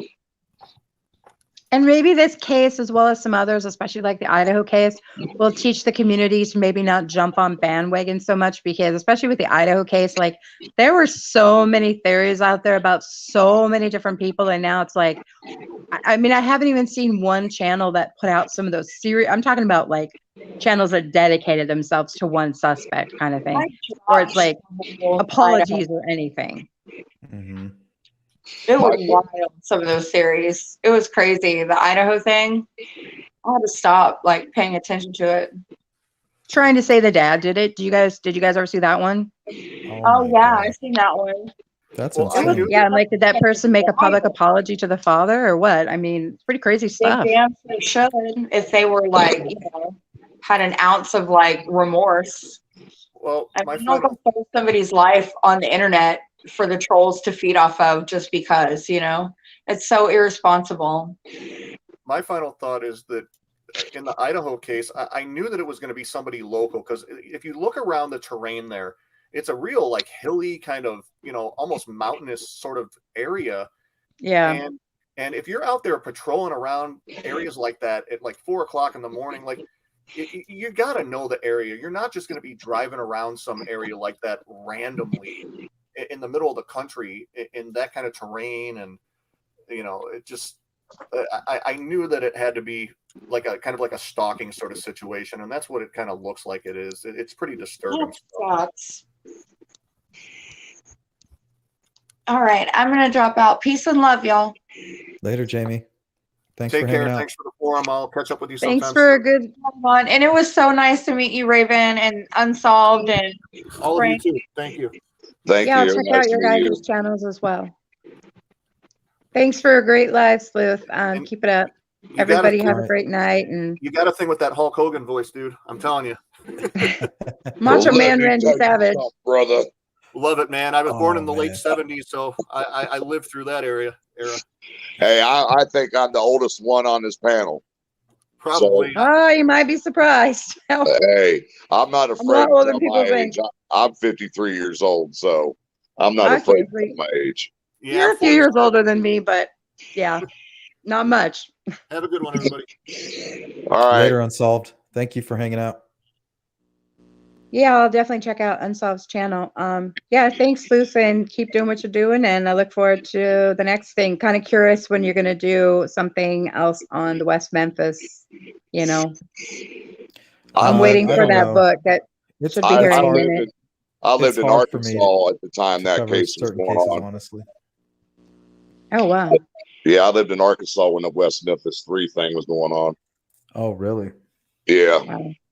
So that was a crazy one too. Yeah, that one was awful. So, but otherwise, looks like everybody's shutting down for the night. I'm gonna get out of here. I got a doctor's appointment tomorrow. I got an MRI on my back again. Oh, geez, yeah? hope it goes okay. Yeah. D, you've been awful quiet tonight. I'm just sitting back listening. Everybody's talking. She's chilling. I'm high as fuck, dude. Oh, must be nice. I ran out early. Well, you all take care and have, you know, the greatest of dreams. And I'm going to take off. Thank you so much, All Raven. right. All right. All right. Nice Night, meeting night. you. Good night. Did you catch the live we did earlier, Sleuth? No, I didn't. I was doing some stuff. About the pictures that channel released.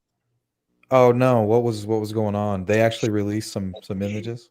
Yeah, they released crime scene photos on another channel. Not gory crime scene photos. No. Not gory, but it's just photos of clothing and tennis shoes and stuff like that. Oh really? It was like real stuff, like real. Yeah. Photos? Well, I mean, a lot of people are questioning it, but there was a photo that he put up. It had the shoe, a pair of underwear, a tie-dye shirt, possibly a sock or something. Yikes. So, and Becky immediately, she messaged me and she said, "Did you see this?" And I said, "I'm watching it right now, Becky." And she said, "Do you have a copy of this photo?" And I said, "Not that one, I don't." She says, "I want my hands on it." And I said, "Well, I'll see what I can do about getting it." And so I called the guy who's been giving it out to everybody. And now he's claiming that he got rid of all the photos and he's about done with the Delphi case. And did he take down the video? No, he did not take down the video. Becky said that she was turning it into law enforcement. Yeah, why would he do that? YouTube creator. So hopefully it's nobody I know. I don't think so, but this guy's got a hell of a following. He's got 43,000 subscribers. Yeah, well, they can go there for that. So we went online on tonight and basically had a bitch session about it. And you're not thinking about the family or nothing. What's the point of it though? Like, what does it serve? Exactly. It doesn't serve really much of anything. So, but yeah, and then we had persevere. We had somebody threaten us, telling us that they were reporting us to LE for violating a gag order and everything. We was like, hold on, we didn't violate no gag order because nothing was discussed.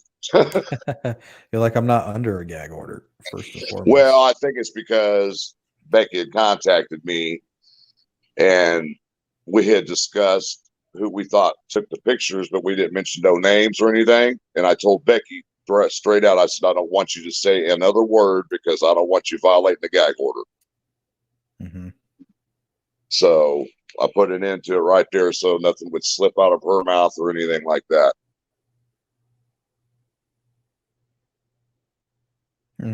I don't know how I feel about that. I have to give it some thought. Hey, CD, I see you. I see your message on the screen, man. Yeah, I messaged Todd earlier, and that's what he claimed, that he got rid of all the photos. He was done with the Delphi case. He was working on a case out of Iowa now. So that's what he told me. All right, Frank, I got to get out of here. All thanks right, for guys. hanging out. D, no thanks problem. a lot. Appreciate it. Good night, guys. Glad I could be here. Have a good night, everybody. Thanks for the great live, Sleuth. Thanks for hanging out. Have a good one. Bye. Later. Well, shout out to everybody who caught the Insomnia crew. I think this one's going to stay up. What do you guys think?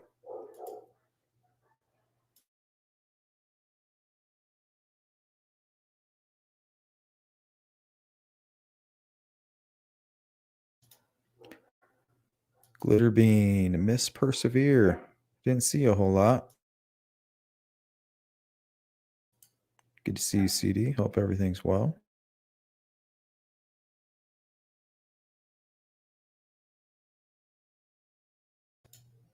Hey, Deb. Have a great night.